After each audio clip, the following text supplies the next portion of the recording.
तो हेलो मेरे यारो, reborn on the demonic cult battlefield के इस अमेजिंग एपिसोड में आप सभी लोगों का स्वागत है।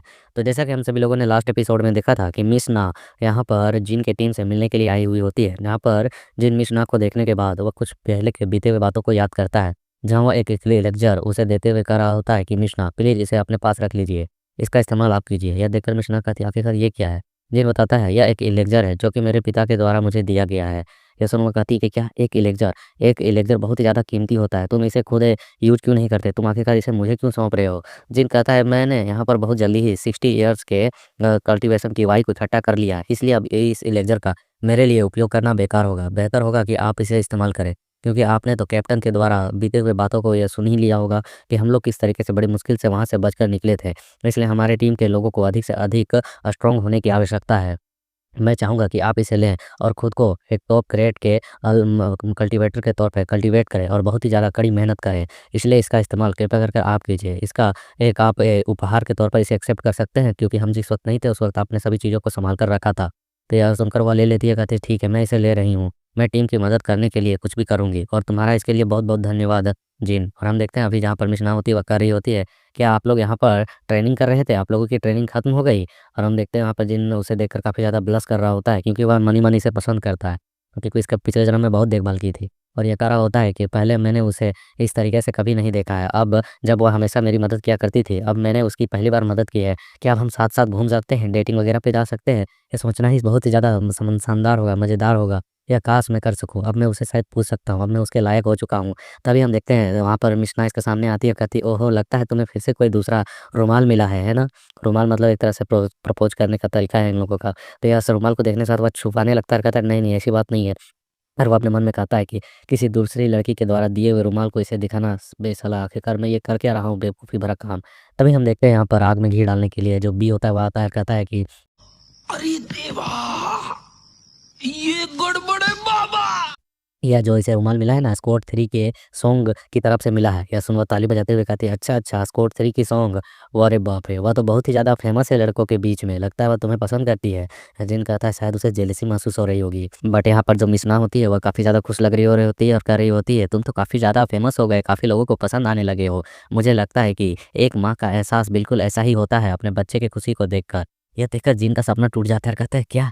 इसने क्या कहा अभी? एक मदर के तौर पे खुश होना? मेरा ये लेक्चर पानी में डूब गया। इसने यहाँ पर मेरे इलेक्टर को एक मदर के तौर पे एक्सेप्ट किया। क्या मैं अभी इसके लिए एक छोटा-सा बच्चा बन चुका हूँ? कि इसको यह बंदा अभी ऐज में इससे काफ़ी छोटा है, इसलिए ये ऐसा कर रही होती है। और वो कहती है कि ऑर्थोडॉक्स जो गैदरिंग है, वह 3 सप्ताह के बाद होने वाला है। नए सदस्य इसमें शामिल होने वाले हैं। इस तरह हमें यहाँ पर अपनी योजनाओं को बना लेना चाहिए कि हमें किन-किन बंदों को अपनी टीम में शामिल करना है।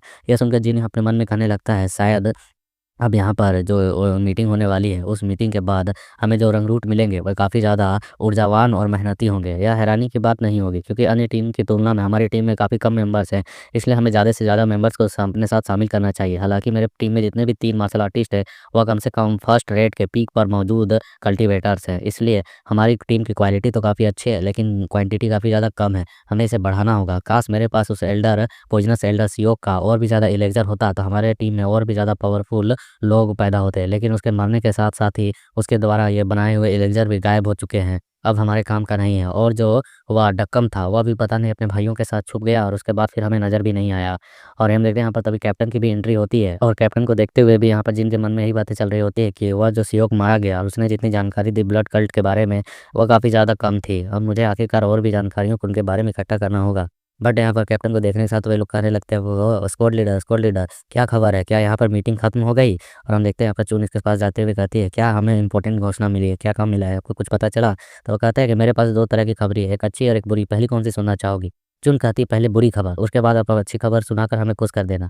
और हम देखते हैं यहाँ पर कैप्टन बुरी खबर सुनाते हैं, हमें फिर से सफाई का काम सौंपा गया है। वे चाहते हैं कि हम एंट्री गेट की सफाई करें। तो यह सुनकर बी कहता है चिढ़ते हुए कि क्या? आखिर कुछ दिन पहले ही तो हम लोगों ने वहाँ की सफाई की थी। हमें इतने सारे यहाँ पर मतलब कि जो पत्ते हैं उन्हें झाड़ना, छीड़ना, हटाना, ये फालतू के काम क्यों मिलते हैं? और यहाँ कैप्टन कह रहे होते हैं, मैंने भी उनसे यही कहा था, लेकिन उनका कहना है कि हमें प्रतिदिन सफाई रखनी चाहिए। ये सुनकर यहाँ बी कहने लगता है, हम आखिरकार युद्ध क्षेत्र की सफाई क्यों करें? क्या इससे यहाँ पर जो डीमन्स है वह देखकर भाग जाएँगे हमारी झाड़ियों को देखकर कि वो कितने साफ हैं? और यहाँ पर जिन जो होता है वो अपने मन में कह रहा होता है कि वाइस कैप्टन के यहाँ पर ऑर्थोडॉक्स के सम्मेलन के मीटिंग के दौरान यहाँ कुछ ना कुछ तो ज़रूर ही दांव पर लगा होगा, क्योंकि वहाँ पर इस मीटिंग का होना यूं ही नहीं जाएगा। यहाँ कुछ ना कुछ तो अजीब घटना होने वाली है। और जहाँ तक अजीबोगरीब घटनाओं की शुरुआत है, मुझे याद है अपने पिछले जन्म की, यह तभी हुई थी जब यह मीटिंग हुई थी। उसके बाद से ही जो स्पाइडर स्पिरिट है उसने योग को मार डाला था, और उसके मृत्यु के बाद हमें काफ़ी ज़्यादा सतर्क किया गया। हमने कड़ी मेहनत से स्पाइडर स्पिरिट्स की तलाशी करना शुरू कर दी, लेकिन हमें उनका कोई भी सुराग बिल्कुल भी नहीं मिला। और उसी वक़्त तभी जो टीम लीडर माँ थे वह पूरी तरह से बिखर चुके थे, क्योंकि उनकी प्रेमिका भी इसमें मारी गई थी। और तीसरे दस्ते के कैप्टन जो हैं उन्होंने अपने ही ग्रुप के मेंबर को अपने हाथों से मारा था, क्योंकि वह स्पाइडर स्पिरिट के कंट्रोल में आ चुका था और इनके खिलाफ ही काम कर रहा था। इन सभी घटनाओं से जो 13वीं टीम थी वह पूरी तरह से टूट चुकी थी, ध्वस्त हो चुकी थी। और जिन कहता है इसके बाद यहाँ पर अजीब-कटीब घटनाएँ जारी ही रहीं। क्या इन सभी का एक दूसरे के साथ कोई संबंध हो सकता है? बट हम यहाँ देखते हैं चुन कर रही होती है, तो अच्छी खबर क्या है? अच्छी खबर बताइए। तो यहाँ कैप्टन कहता है कि अच्छी खबर यह है कि हमें 1 हफ्ते की और भी छुट्टी मिल चुकी है। 1 हफ्ते तक हमें कुछ भी नहीं करना है इसके बाद। तो हम देखते हैं सुनकर बे कहता है यह तो बहुत ही बढ़िया खबर है। इन कहते हैं वाक़ई हमें 1 हफ्ते की छुट्टी मिली है, हम 1 हफ्ते के लिए कहीं घूमने जा सकते हैं। बट जिन अपने मन में कह रहा होता है 1 हफ्ते की छुट्टी, लेकिन पिछले जन्म में तो ये सब कुछ नहीं हुआ था। और तभी हम देखते हैं जिन को यहाँ इस तरीके से हैरान होते हुए देख कैप्टन कहते हैं आखिरकार क्या हुआ? क्या तुम्हें कोई दिक्कत हो रही है जिन? कोई परेशानी है क्या?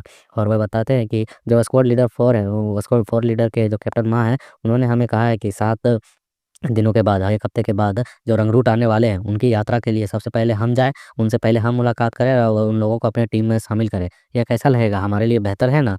जिन कहता है, ओह! क्या ऐसी बात है? क्या भविष्य बदल रहा है? मैंने यहाँ पर इसकी उम्मीद नहीं की थी कि हमें यहाँ पर पहले लड़कों को चुनने का मौका मिलेगा, लेकिन शायद ये अच्छी बात है। जब 1 हफ्ते की छुट्टी मिल चुकी है, तो मैं इन सभी घटनाओं को जो होने वाली है, जो वो मुद्दे हैं, उन्हें दूर से देखकर सभी चीज़ों को सँभाल सकता हूँ, जो कर सकता हूँ, उन्हें बदल सकता हूँ। इसके दौरान मुझे बहुत कुछ दिलचस्प घटनाएँ जो होने वाली है, उन्हें घटित होने से रोकना होगा। और जिन जो होता है वो कैप्टन के पास जाते हुए कहता है, "स्क्वाड लीडर कैप्टन, आप इस छुट्टी के दौरान क्या करने की योजना बना रहे हैं?" तो कैप्टन कहता है, "क्या करने की क्या? मैं यहीं पर रुककर ट्रेनिंग करना चाहूँगा।" तो यहाँ पे जिन कहता है कि, "नहीं, आप मेरे साथ गुइझोउ घूमने के लिए चलिए स्क्वाड लीडर।" वो कहता है, "हूँ, आखिरकार क्यों?" जिन कहता है, "चिंता मत कीजिए, सारा खर्चा मेरी तरफ से।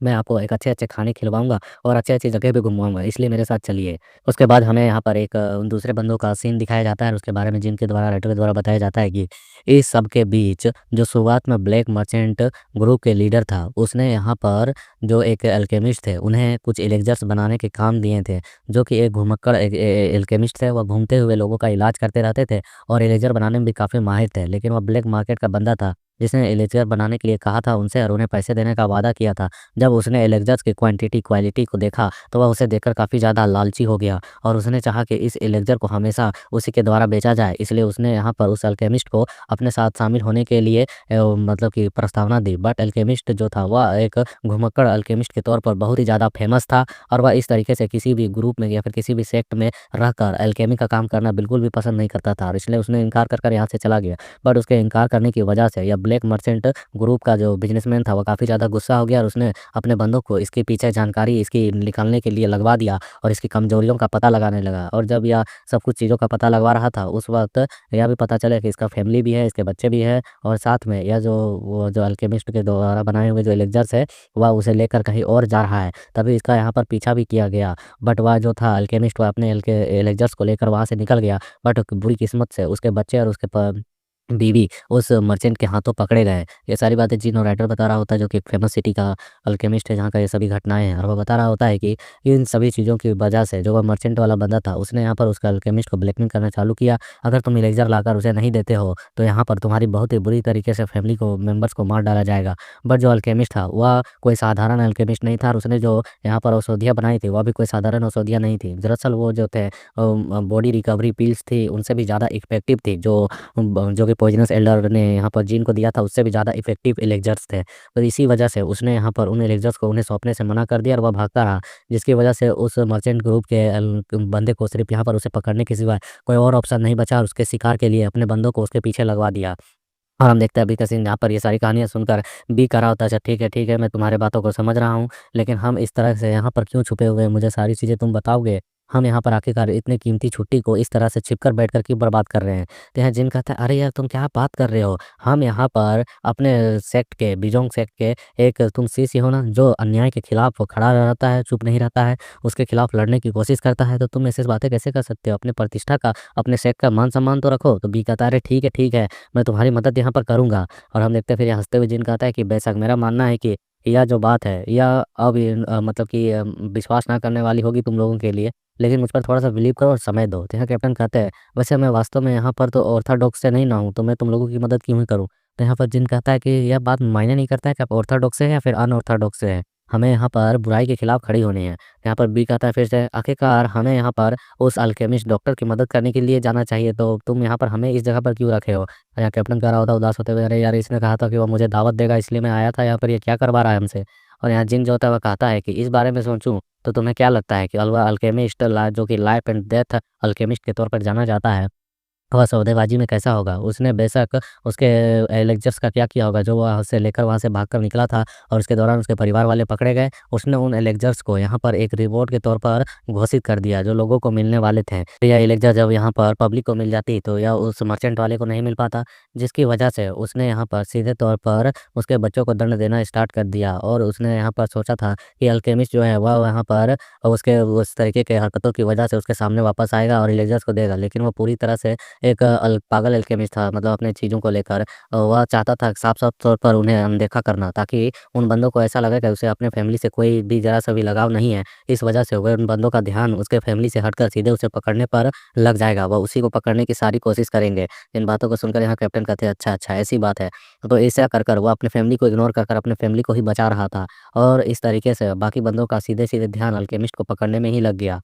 फिर जिन बताता है, "लेकिन इस बीच कुछ अजीब हो गया। मेरे पिछले जीवन में जो यहाँ पर मर्चेंट ग्रुप का था जोंगवान, उसके यहाँ पर असफल होने की वजह से जब ये सारी खबरें फैली, तो जिस मार्शल आर्टिस्ट ने एलेक्सर्स का डिमांड किया था, वह वहाँ पर आया इनके गिल्ड में, उस ब्लैक मर्चेंट वाले गिल्ड में, और उनके लड़कों का सफाया कर दिया, उनके बंदों को मार डाला, जिसकी वजह से उस सेक्ट के जो बंदे थे, उन्हों को बहुत ही ज़्यादा गुस्सा आया क्योंकि उनके भाई मरे थे, बेटे मरे थे। इस वजह से उन लोगों ने यहाँ पर उस अल्केमिस्ट के फैमिली के बीवी और बच्चों को भी मार डाला। जो कि बहुत ही ज़्यादा दुखद था और जब ये सारी बातें अल्केमिस्ट को पता चला, तो उसे बहुत ही ज़्यादा पछतावा और गुस्सा हुआ। तब उसने यहाँ पर एक प्रस्ताव घोषित किया। उसने कहा कि जो भी ब्लैक मर्चेंट ग्रुप के लोगों को मारकर ख़त्म कर देगा पूरी तरह से, मैं उसका लाइफ़ टाइम तक अपना सेवा दूँगा और उसके अधीन रहकर काम करूँगा। और इसी वजह से बहुत ही ज़्यादा कियोस फैलता चला गया। फिर हम देखते हैं यहाँ पर कैप्टन जो होते हैं वह कह रहे होते हैं, तो जो हमारा पहला टास्क है वह है उसके बच्चों को बचाना, है ना? तो पता नहीं यार जिन यहाँ पर लगता है इन लोगों को बता दिया है सारा घटनाएँ के बारे में क्या क्या हो रहा है, क्या नहीं हो रहा है। साला ये बता कैसे सकता है कि इसके लाइफ़ की बात है? शायद यह उन लोगों को बता रहा होगा कि ऐसी-ऐसी घटना हुई है और रिक्वेस्ट मिली है। बट ये नहीं बता रहा होगा कि ये रिइन्कार्नेटेड है। फिर हम देखते हैं यहाँ पर बी कह रहा होता है कि लेकिन आप इतने ज़्यादा श्योर कैसे हैं कि उसके जो बच्चे हैं वह यहीं पर होंगे? क्या आपको इसकी कोई जानकारी है, ख़ास तौर पर कोई जानकारी मिली है? तो यहाँ पर जो जिन होता है वो कहता है कि यह नॉर्मल सी बात है, क्योंकि मैंने ये सारी जो जानकारियाँ हैं ब्लैक मर्चेंट ग्रुप की, वह एक अच्छी जगह से निकाली है। वह जानकारियाँ हाउस एक्ट से मुझे मिली है, जिसकी वजह से हम उन पर काफ़ी ज़्यादा विश्वास भी कर सकते हैं और ज़ाहिर-सी बात है, उन लोगों ने इन 3 जगहों के अलावा उनकी बेटियों को, उनकी बीवियों को कहीं और नहीं छुपा कर रखा होगा। वह होगा या तो जेल वाला, या तो जहाँ स्टोरेज रखा हुआ है खाने का, या फिर खुद वहाँ पर यूनियन कैप्टन के क्वार्टर में, इन्हीं 3 जगहों पर उन्हें छुपा कर रखा गया होगा। मैंने सुना है कि जो जेल है वहाँ पर ज़्यादा सुरक्षा है, इसलिए वहाँ पर स्क्वाड कैप्टन लीडर जाएँगे उस जगह को सँभालने के लिए, और जो यहाँ पर बी है, तुम यहाँ पर स्टोरेज रूम में जाओगे उन्हें खोजने के लिए, और मैं यहाँ पर यूनियन कैप्टन के क्वार्टर्स में जाकर जाँच करने की ज़िम्मेवारी लेता हूँ। उनके हिडन रूम्स को मैं जाकर चेक करूँगा। तो यहाँ पर जो हमारा बे होता है वो कहता है, आखिरकार मेरा क्या काम है? मैं क्या करूँगा? मुझे क्या करना चाहिए? तो यहाँ पर जिन कहता है कि यह एक अच्छा सवाल है बे, अब मैं तुझे बताता हूँ, यहाँ पर सबसे इम्पोर्टेंट काम तुम्हारा ही है। तुम हो जो यहाँ पर सबसे ज़्यादा मुश्किल भरा काम करोगे। ये सुनकर वह कहता है, क्या मैं सबसे ज़्यादा इम्पोर्टेंट हूँ? आखिरकार मैं सबसे ज़्यादा इम्पोर्टेंट कैसे हूँ? मुझे बताओ क्या मुझे काम करना है?